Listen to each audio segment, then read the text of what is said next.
कितनी सारी असमानताएं, कितना सारा भेदभाव झेला, और उस भेदभाव को झेलते हुए भी जब उन्होंने, बोला जाता है कि 32, बोला क्या है, यह प्रमाण है कि 32 डिग्रियां हासिल की, और वह एक देश के जाने माने बैरिस्टर बने, देश के जाने माने लॉ एडवाइजर बने, और बाद में फिर आजाद भारत के,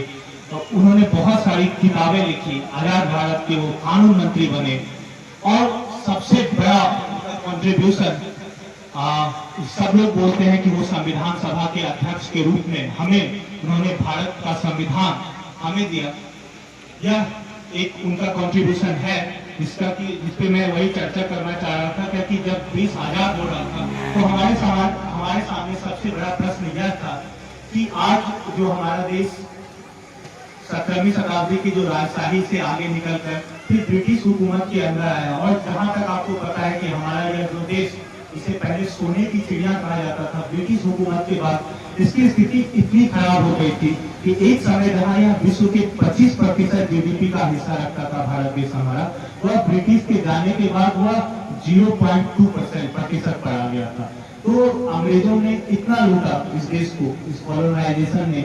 उसके बाद हमारे सामने सबसे बड़ा यह सवाल था कि अब यह देश आगे कैसे चले। तो वहां पर बाबा साहब का योगदान एक पिलर के रूप में सामने खड़ा होकर, जब जो उन्होंने संविधान दिया, जो उन्होंने संविधान का प्रारूप हमारे सामने रखा, कि आज हम फख्र के साथ कह सकते हैं कि हमारा देश एक लोकतंत्र है और लोकतंत्र रहेगा, क्योंकि लोकतंत्र की जड़ इतनी अधिक मजबूती से संविधान के द्वारा पिरोई गई है कि इसे कोई चाह कर भी खत्म नहीं कर सकता। तो यह एक अमूल्य योगदान बाबा साहब का था। दूसरा उनका सबसे बड़ा योगदान था कि आप ये सोचो, क्या कि अगर कोई देश हो और उसमें सिर्फ 5 लोग तरक्की कर रहे हो, 100 लोगों की मैं बात कर रहा हूँ, अगर जो 100 लोगों का वह देश हो, उसमें सिर्फ 3 से 4 या 5 लोग तरक्की कर रहे हो, और रेस्ट 95% लोग जो है वह गरीबी, भूखमरी का शिकार हो, जिन्हें अपने ना सम्मान के बारे में चेतना तक नहीं हो, जो हजारों वर्षों से शोषित, वंचित जिंदगी जी रहे हो, जिंदगी जीने को मजबूर हो, तथा जिन्होंने यह अपना लिया कि अब हमारा जो यही रहेगा और हम यहाँ से कुछ नहीं कर सकते, उन 95% लोगों को, मैं 95% बोलूंगा, क्योंकि अगर जो वह उनको सिर्फ एक तबके का नेता नहीं बोला जा सकता, उनको सिर्फ ये नहीं बोला जा सकता कि वो एसटी और एसटी एम्प्लॉय एसोसिएशन के, उनको वह हर उस आदमी के जननायक बाबा साहब अम्बेडकर थे, जो कहीं ना कहीं असमानता, गरीबी, भेदभाव झेल रहा हो। चाहे वह मान लीजिए अगर जो एक एफ्लुएंस सोसाइटी है, वहाँ की महिलाओं को अगर जो अधिकार नहीं है, तो वो महिलाओं के लिए प्रेरणा स्रोत बाबा साहब है। ठीक है, तो वही मैं बोलता हूँ कि वो 95% जनता के जननायक थे, और वह 95% लोगों के प्रेरणा स्रोत थे। तो उन्होंने उनको अधिकार दिया, उनको चेतना दी, उनको जागरूक कराया कि आप सब लोग बराबर हैं, आप सब लोगों के उतने ही अधिकार हैं जितने जो बाकी बचे 5 लोगों के अधिकार हैं। यह चेतना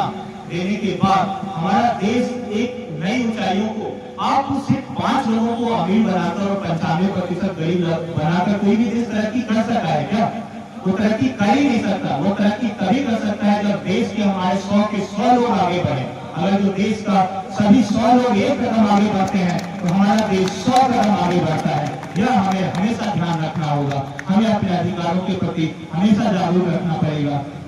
आज जब हम लोग प्रस्तावना की शपथ ले रहे थे, तो वह प्रस्तावना में सबसे अच्छी लाइन है कि सामाजिक, आर्थिक और राजनीतिक न्याय को सुनिश्चित करना है। हमारा संविधान, हमारा देश उस रास्ते पर चले जहां की आगे सामाजिक, आर्थिक और राजनीतिक न्याय सुनिश्चित हो। राजनीतिक न्याय तो संविधान में ही सुनिश्चित कर दी गई है कि हमारे हर वोट का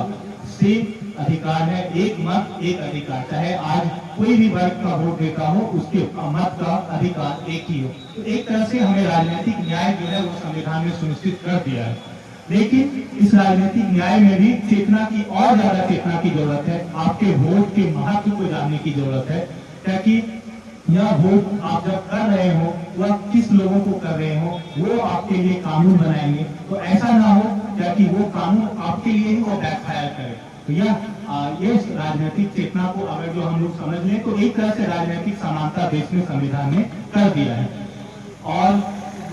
दूसरी सबसे बड़ी पिलर है सामाजिक समानता। सामाजिक समानता बहुत हद तक आगे बढ़ी है, हम लोग इस डायरेक्शन में अच्छा काम किए हैं और हमें लेकिन अच्छा काम किए हैं, लेकिन यह पूरी तरह से मैं ये नहीं बोलूंगा क्योंकि अभी भी सामाजिक रूप से असमानताएं हैं और उस पर हमें काम करने की जरूरत है। लेकिन एक समानता जो आजकल के पिछले मुझे लगता है कि 30 सालों में जो सबसे ज्यादा बढ़ी है वह है आर्थिक असमानता। और आर्थिक असमानताएं इस देश में लगातार बढ़ती जा रही है और इस पर हमें बहुत ही मुखर रूप से, बहुत ही जागरूक रूप से ध्यान देने की जरूरत है। चाहे वह इन्होंने एनपीएस या ओपीएस का मुद्दा उठाया, यह तो जो कर्मचारी जो सरकारी सेवा में कार्यरत हैं उनके अधिकार के लिए बात है, उनके बाद की जिंदगी के लिए बात है। लेकिन उन लोगों का क्या जिनके पास सरकारी नौकरी नहीं है, उन लोगों का क्या जो कि आज भी गरीबी और भूखमरी की जिंदगी जीने के लिए मजबूर है। हमें आर्थिक असमानता, सामाजिक असमानता पे हमने अच्छा काम किया है और भी काम करने की जरूरत है, लेकिन आर्थिक असमानताओं पर हमें युद्ध स्तर पर काम करना होगा ताकि यह देश जो है, यह देश और आगे जा सके और हम अपने आप को एक विकसित राष्ट्र के रूप में जो हमने आजादी के 2047 में जो संकल्प रखा है, जो हमारे बाबा साहब ने एक परिकल्पना की थी, एक ऐसे समाज का जहाँ की हर नागरिक जो है एक तो सबसे पहले क्या कि ह्यूमन डिग्निटी के साथ, फ्रैटर्निटी के साथ, एक फ्रैटर्निटी मतलब आपके भाईचारा जो है वह बुलंद रहे, सभी लोगों में समरसता और ये मधुर स्वभाव, मधुर संबंध रहे। आप लोग, मैं यह एक और भी बोलना चाहूंगा कि बहुत सारे राजनीतिक पार्टियां हो या वह जो है समाज में जो क्लीवेजेज है, समाज में जो दरार है, उस दरार का उपयोग करके हमें और विभाजित करने की कोशिश करेंगे, आप लोगों को और विभाजित करने का कोशिश करेंगे। आप लोगों को कभी भी वोट बैंक नहीं बनना है, ठीक है। आप लोग यह बात हमेशा कान खोलकर सुने कि आप लोग कभी भी एक वोट बैंक ना हो जो कि कोई भी एक राजनीतिक पार्टी बस ये बोल के कि ये तो मेरे जात स्वजातीय है और ये तो मेरे वोट बैंक है, काम करो ना करो हमें इससे कोई फर्क नहीं पड़ता है। इस मानसिकता से हमें आगे बढ़ना होगा और आपको राजनीतिक जो भी दरारें डालने की कोशिश करेगी उसको सिरे से जवाब देकर उसे खारिज करना होगा। हमें एक होना पड़ेगा और हम एक होकर जितने बुलंद के साथ आगे बढ़ेंगे तो हमारा कोई भी, अगर जो हम जागरूक रहेंगे, उन्होंने एक सबसे शायद इन लोगों ने कोट करना एक भूल गई कि बाबा साहब का एक बहुत बड़ा यह था डायलॉग था कि शिक्षा वह दूध शेरनी का दूध है कि जो जितना पिएगा वो उतना दहाड़ेगा, ठीक है।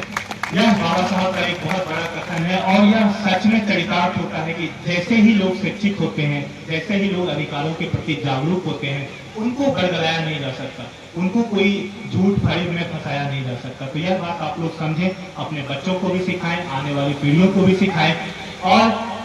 बाबा साहब के जन्मदिन के जयंती के शुभ अवसर पर बस मैं यही बोलना चाहूंगा कि जय भीम बस एक नारा नहीं रहना चाहिए। जय भीम को हमें अपने जिंदगी में आत्मसात करना है, उनके विचारों को आत्मसात करना है। जो भी मनुष्य समाज के जिस भी पायदान पर खड़ा है और अगर जो वह अपने आप को शोषित, वंचित, उपेक्षित महसूस करता है तो वहां पे बाबा साहब उनके लिए एक जरूर दीप बनकर खड़े होते हैं और वह उनके बुक को, उनके विचारों को आप जानिए, वह दीप आपको सही रास्ते पर ले जाएगा। इन्हीं चंद शब्दों के साथ धन्यवाद सर, मैनी थैंक्स सर। आपने डेमोक्रेसी पर बहुत ही बेहतर बात रखे सर और बाबा साहब की जयंती और जो मूल चलता था उसको भी आपने रखने का प्रयास किया सर।